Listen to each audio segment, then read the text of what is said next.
कभी सोचा है कि किसी टी शर्ट पर बना डिजाइन पहली धुलाई के बाद भी इतना चमकदार और एकदम सटीक कैसे बना रहता है? इसका राज सिर्फ डाई में नहीं, बल्कि कुछ खास केमिकल सहायकों की एक खुफिया रेसिपी में छिपा है, जिन्हें ऑक्सिलरीज कहा जाता है।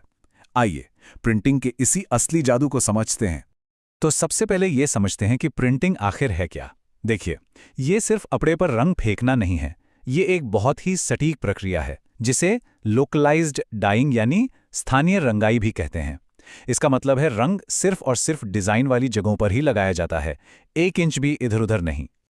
और यही से असली खेल शुरू होता है। मतलब एक बहती हुई तरल डाई को कैसे काबू में रखा जाए कि वो फैले नहीं और डिजाइन धुंधला ना पड़ जाए। यही टेक्सटाइल प्रिंटिंग की सबसे बड़ी चुनौती है, और आज हम इसी पहेली को सुलझाने वाले हैं। तो इस पूरी कहानी को समझने के लिए हम इसे 5 हिस्सों में देखेंगे। हम मूल चुनौती से शुरू करेंगे, फिर वो परफेक्ट पेस्ट बनाने की कला सीखेंगे, उसके बाद कपड़े पर इसे लगाने का साइंस समझेंगे, फिर देखेंगे कि रंग को पक्का कैसे किया जाता है, और आखिर में फाइनल धुलाई के साथ परफेक्ट प्रिंट कैसे सामने आता है। तो चलिए शुरू करते हैं। तो सबसे पहले बात करते हैं उस परफेक्ट पेस्ट को बनाने की। देखिए, यही वो बुनियाद है जिस पर एक शानदार प्रिंट खड़ा होता है। ये सिर्फ रंग और पानी का घोल नहीं है, ये तो एक पूरी रेसिपी है, एक साइंस है।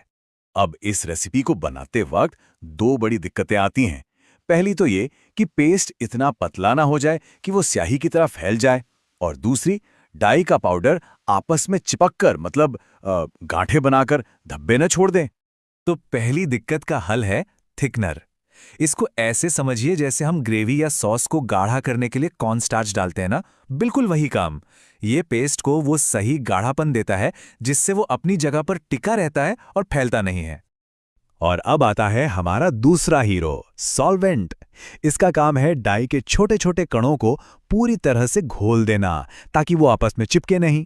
इससे होता यह है कि एक तो धब्बों का डर खत्म हो जाता है, और दूसरा, रंग की जो चमक आती है वो देखने लायक होती है। तो कुल मिला के बात यह है कि थिकनर और सॉल्वेंट एक परफेक्ट टीम की तरह काम करते हैं। थिकनर संभालता है पेस्ट का फिजिकल बिहेवियर, मतलब वो कितना गाढ़ा होगा, फैलेगा या नहीं, और सॉल्वेंट संभालता है डाई का केमिकल बिहेवियर, मतलब वो घुलेगा कैसे। एक के बिना दूसरा अधूरा है। चलिए, हमारा पेस्ट तो एकदम तैयार है, लेकिन कहानी अभी खत्म नहीं हुई। अब इसे कपड़े पर लगाना है, और यकीन मानिए, ये भी अपने आप में एक साइंस है। देखते हैं कैसे। खासकर जब रोलर प्रिंटिंग जैसी हाई स्पीड मशीनों में काम होता है, तो एक बिन बुलाया मेहमान आ जाता है, झाग। पेस्ट लगातार घूमता है और उसमें हवा के बुलबुले बनने लगते हैं, और अगर ये झाग ज्यादा बन गया